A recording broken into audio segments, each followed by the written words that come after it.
지금으로부터 2000년 전에 한 사형수가 있었습니다. 이제 사형을 앞두고 5분의 시간이 주어졌습니다.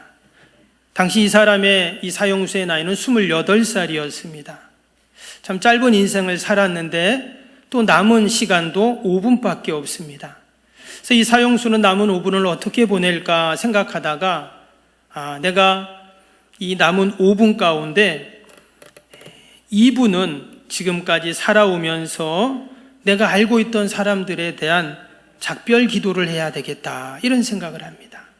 그리고 또 남은 2분은 가족들에게 감사하고 또 지금까지 내 인생을 선하게 인도하신 하나님께 감사하는 기도를 해야 되겠다 생각하고, 그리고 남은 1분은 눈에 보는 이 자연을 만끽하면서 또 이 자연을 주신 그 하나님께 감사하는 마무리 기도를 해야겠다 하는 마음을 갖고 이제 기도를 시작하려고 하는데 갑자기 눈물이 쏟아지기 시작합니다.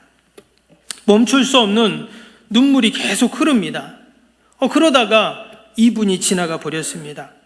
이제 3분 후면 생이 끝나버리게 되는데 다시금 기도해야지라고 했는데 또다시 눈물이 쏟아지기 시작합니다. 그러면서 지난 28년 동안에 그 삶이 영상처럼 쫙 파노라마처럼 펼쳐지는 거예요. 그리고는 제대로 하나님께 감사 기도도 못한 채 5분이 다 지나가 버렸어요. 이제는 눈을 찔끔 감고 이제 죽음을 맞이하려는 그 순간 저쪽에서 한 외침이 들려옵니다. 사형을 중지하시오! 황제의 특명이요! 이러고 누군가 소리를 지릅니다. 바로 그에게는 복음이었죠. 그래서 그 사형 선고는 징역형으로 바뀌게 되고 저 시베리아로 유배를 떠나게 됩니다. 그는 시베리아에서 유배 생활을 다 마치고 다시금 새로운 인생을 살게 되는데 그때는 기도하면서 하나님 나라를 위해서 사는 사람이 되었습니다. 구사일생으로 살아난 그 젊은 사형수, 그 사람은 바로 세계적인 문호라고 하는 톨스토이와 동시대에 살았던 19세기의 러시아를 대표하는 죄와 벌과 까라마보프가의 형제들의 책을 쓴 바로 도스토예프스키라는 아주 신실한 기독교 작가입니다. 아마 그가 기록한 수많은 작품들에는 이런 하나님이 자신에게 베푼 구원의 은총이 다 녹아져 있고 그 감사의 기도가 담겨 있습니다. 여러분, 오늘 본문에도 보면 그 도스토예프스키와 같은 그러한 기적 같은 구원의 은혜를 경험한 사람이 나옵니다. 바로 예수님 십자가 옆에 달렸던 그 행악자 강도이죠. 그는 죽음 직전에 예수님께 낙원을 보증받게 됩니다. 오늘 43절을 다시 한번 보시면 43절에 예수께서 이르시되 내가 진실로 내게 이르노니 오늘 내가 나와 함께 낙원에 있으리라 하시니라. 아멘. 이 행악자 강도는 마지막 죽음의 순간에 구원을 받는 이 놀라운 기적을 경험하게 되었습니다. 아마 신앙생활을 처음 하신 분들은 그런 생각을 할 수도 있어요. 저 강도는 일평생 자기 마음대로 살다가 죄 짓다가 자기 하고 싶은 거 하다가 마지막에 예수 믿고 구원받고 천국 가는데 저렇게 하면 되겠네? 혹시 이렇게 우리가 생각을 할 수도 있습니다. 그러면 내가 신앙생활하면서 힘들고 어려운 것도 없고 사명 감당할 이유도 없고 마음대로 살다가 마지막에 구원받고 천국 가면 되지. 혹시 이렇게 생각하는 분 계십니까? 이러면 안 됩니다. 왜 그러면 안 되는가? 우리의 구원을 위해 예수님이 당한 고난이 너무나 크시기 때문입니다. 오늘 본문을 읽을 때 이 행악자, 이 강도, 너무나 큰 구원과 은혜를 경험했죠. 그래서 우리는 생각하기에 그래, 맞아, 나도 그 강도 같은 자였는데 주님이 나의 죄를 위해 십자가에 달리시고 내세 사함 받고 구원받고 너무나 감사하지. 하나님, 강도 같은 나에게도 이런 은혜를 주시니 감사합니다. 사실 우리는 이렇게 생각을 합니다. 여러분, 세상 무엇과도 바꿀 수 없는 것이 바로 구원의 은총이고 이것은 하나님이 우리에게 주신 최고의 선물인 줄로 믿습니다. 그런데 우리가 정말 관심을 가져야 할 것은 다른 데 있습니다. 온통 우리의 시선이 그 강도에게 있지만 사실 우리의 시선은 십자가에 달리신 예수님께 있어야 돼요. 우리의 시선을 돌려서 예수님에게로 우리의 시선을 여러분 고정해야 할 줄로 믿습니다. 우리가 바라봐야 할 그 주님의 십자가는 어떤 십자가입니까? 여러분, 예수님이 달린 십자가는 조롱과 핍박과 희롱당한 멸시의 십자가였어요. 오늘 위에 35절부터 37절 다시 한번 보겠습니다. 백성이 서서 구경하는데 관리들이 비웃어 이르되 저가 남을 구원하였으니 만일 하나님이 택하신 자 그리스도이면 자신도 구원할지어다 하고 군인들도 희롱하면서 나와서 신포도주를 주며 이르되 내가 만일 유대인의 왕이면 내가 너를 구원하라 하더라. 지금 예수님이 피를 철철 흘리시면서 십자가에 달려 계십니다. 그런데 사람들이 야, 좋은 구경 났대 하면서 다 구경하러 나와요. 그리고는 그 벌겨벗겨진 그 예수님, 십자가에 박혀있는 그 예수님을 바라보면서 좋은 구경거리가 있다고 하면서 사람들이 비웃고 있습니다.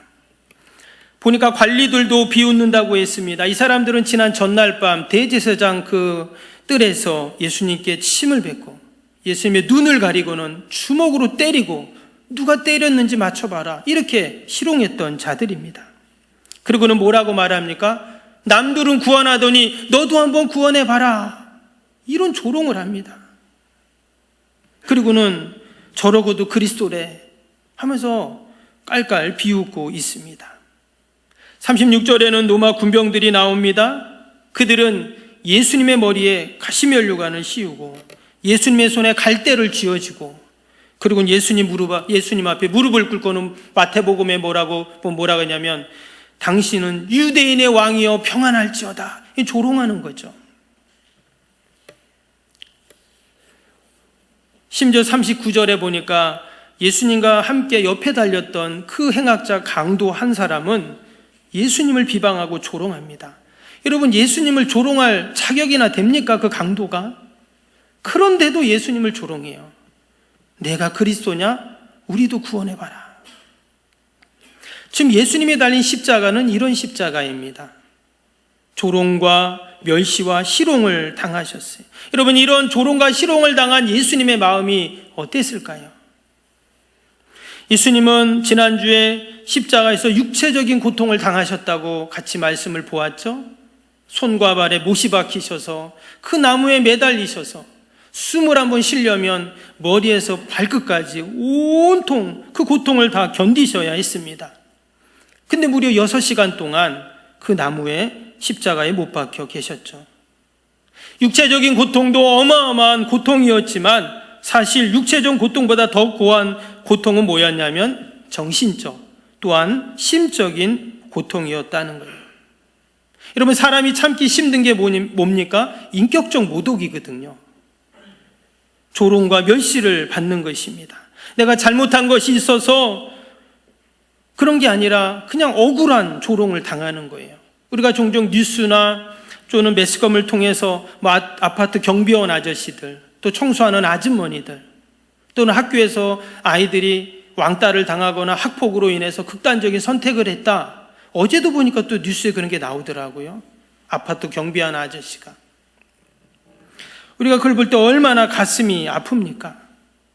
그런데 우리 예수님께서는 그런 멸시와 조롱과는 비교할 수도 없는 어마어마한 멸시를 십자가에서 받으셨습니다.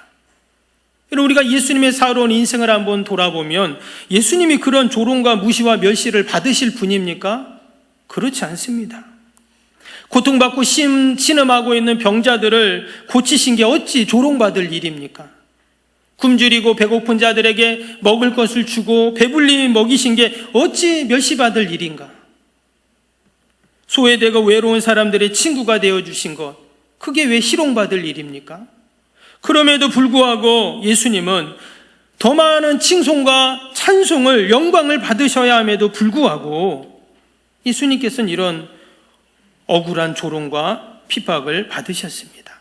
이사야 선지자는 일찍이 이런 예언을 했습니다. 이사야 53장 3절에 보면 그는 멸시를 받아 사람들에게 버림을 받았으며 간고를 많이 걷겼으며 질고를 아는 자라 마치 사람들이 그에게서 얼굴을 가리는 것 같이 멸시를 당하였고 우리도 그를 귀히 여기지 아니하였도다. 여기 보면 예수님께서 멸시를 받아 사람들에게 버림을 받았다 그랬습니다.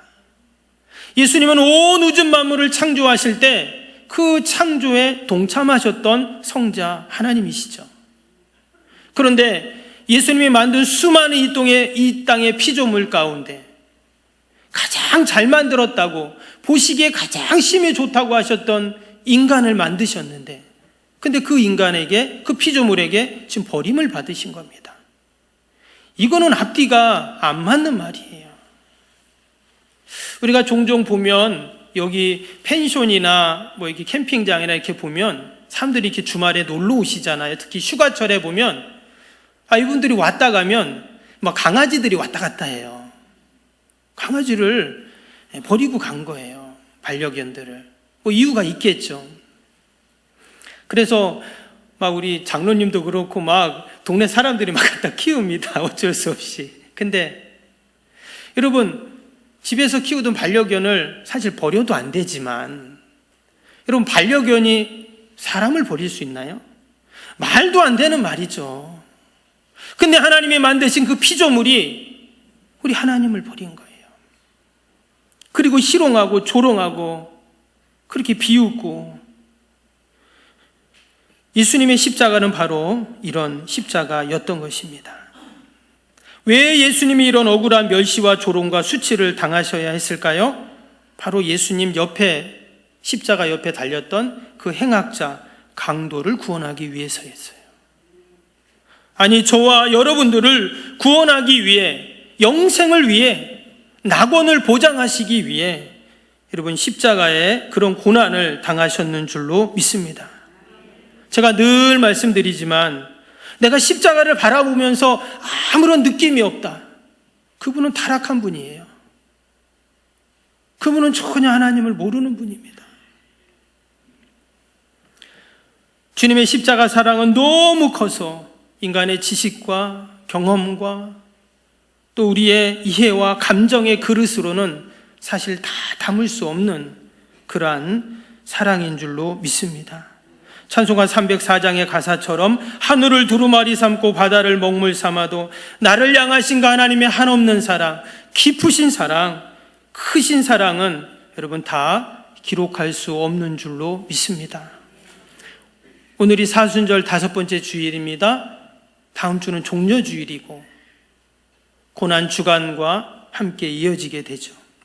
지금 예수님은 골고다를 향해서 한 발 한 발 나아가고 계십니다. 십자가를 향해서 한 발 한 발 나아가고 계세요. 우리가 이 사순절을 보내면서 다음 주 종려주일 또 고난주간을 앞에 두면서 여러분 우리도 십자가 앞으로 한 발 한 발 나아가는 저와 여러분이 되시기를 축복합니다. 그래서 그 주님의 십자가 사랑을 깊이 이번 사순절과 또 종려주일 부활절은 꼭 경험하는 은혜가 있기를 축복합니다. 또 예수님이 지신 십자가는 죽음의 십자가였습니다. 오늘 46절 한번 다시 보시면 예수께서 큰 소리로 불러 이르시되 아버지 내 영혼을 아버지 손에 부탁하나이다 하고 이 말씀을 하신 후 숨지시니라. 예수님께서 마지막 그 십자가에서 숨을 거두셨습니다. 그런데 보니까 마지막 숨을 거두실 때 예수님이 한 일이 뭐였는가 봤더니 기도를 하고 계세요. 마지막 내 영혼을 아버지 손에 부탁하나이다 하고 숨을 딱 멈추셨어요. 마지막 생을 마칠 때 무엇을 하냐? 그게 바로 그 사람입니다. 예수님은 마지막 숨을 딱 멈추실 때 기도를 하셨어요. 예수님이 이 땅에 오신 사명이 무엇입니까? 십자가를 지는 것이었어요.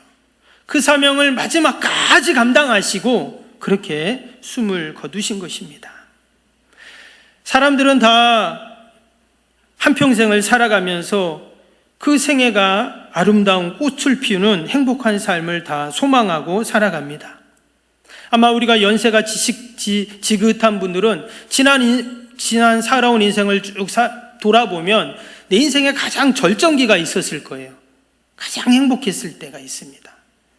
우리는 그때를 생각하면서 우리 노년을 보내기도 하고 또 화려했던 그 인생의 절정기를 자랑하면서 살기도 합니다.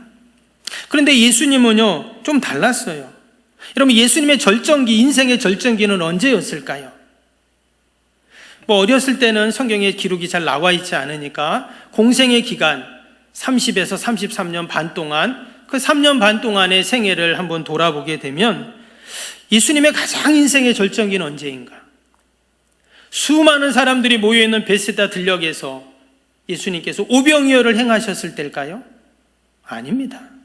아니면 정말 주옥 같은 말씀, 당시의 서기관들, 율법사들 흉내도 낼 수 없는 산상수훈 같은 말씀을 전할 때 사람들이 다 아멘 아멘 하고 고개를 끄덕끄덕 겼겠죠? 여러분, 그때가 절정기였을까요? 그것도 아닙니다. 그 죽은 지 사흘이나 돼서 냄새나는 그 나사로를 살렸을 때, 그때도 아닙니다. 무리를 걸으셨을 때, 그때도 아니에요. 예수님 인생의 가장 최고의 절정기는 언제인가? 바로 십자가에서 죽으시는 순간이었어요. 예수님은 태어나면서부터, 태어나기 전부터 예수님이 태어날 거를 다 예언을 했잖아요. 근데 예수님이 왜 태어나시고 어떻게 사시고 결국은 그 모든 예수님의 인생은 뭐와 연결이 되어 있냐? 십자가와 다 연결이 되어 있어요. 십자가로 다 그것이 포커스를 맞추고 있다라는 것입니다. 예수님의 말씀 하나하나, 예수님의 발걸음 하나하나, 그 행동 하나하나가 다 십자가를 향하고 있다라는 것입니다. 죽음을 향하고 있다라는 거예요. 이 주님의 죽으심이 얼마나 귀한지 인류 역사 가운데 수많은 화가들은 그 주님의 고난과 죽음을 그림으로 그립니다. 수많은 음악가들은 그 예수님의 고난과 죽음을 음악으로 그렇게 표현을 했습니다. 그래서 시간이 지나 수십 년, 수백 년이 지난 지금도 수많은 그 그림과 음악들은 우리의 심금을 울립니다. 그런데 그 주제가 뭐고 소재가 뭡니까? 예수님의 죽음이었어요. 일본의 우찌무라 간조라는 아주 유명한 기독교 작가가 있습니다. 이 목사님은 십자가에 대해서 이렇게 말했어요. 무거운 짐에 눌린 자, 양심의 죄책으로 괴로워하는 자들의 유일한 투표약은 그리스도의 십자가이다. 여러분, 주님의 십자가만이 바로 우리 인생의 문제를 다 해결하는 최고의 여러분 특효약이 되는 줄로 믿습니다.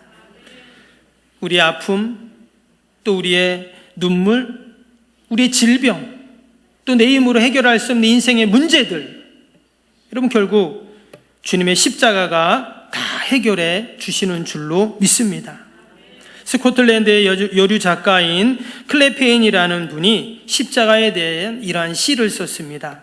십자가 그늘 아래 나 쉬기 원하네. 저 햇빛 힘이 뜨겁고 또 짐이 무거워. 이 광야 같은 세상에 늘 방황할 때 주 십자가의 그늘에 내 쉴 곳 찾았네. 내 눈을 밝히 떠서 저 십자가 볼 때 날 위해 고난당하신 주 예수 보인다. 그 영상 볼 때 내 마음에 큰 찔림을 받아서 그 사랑 감당 못하여 눈물만 흘리네. 십자가 그늘에서 나 길이 살겠네. 나 사모하는 광채는 주 얼굴뿐이라. 이 세상 나를 버려도 나 두려움 없네. 내 한량 없는 영광은 십자가뿐이라.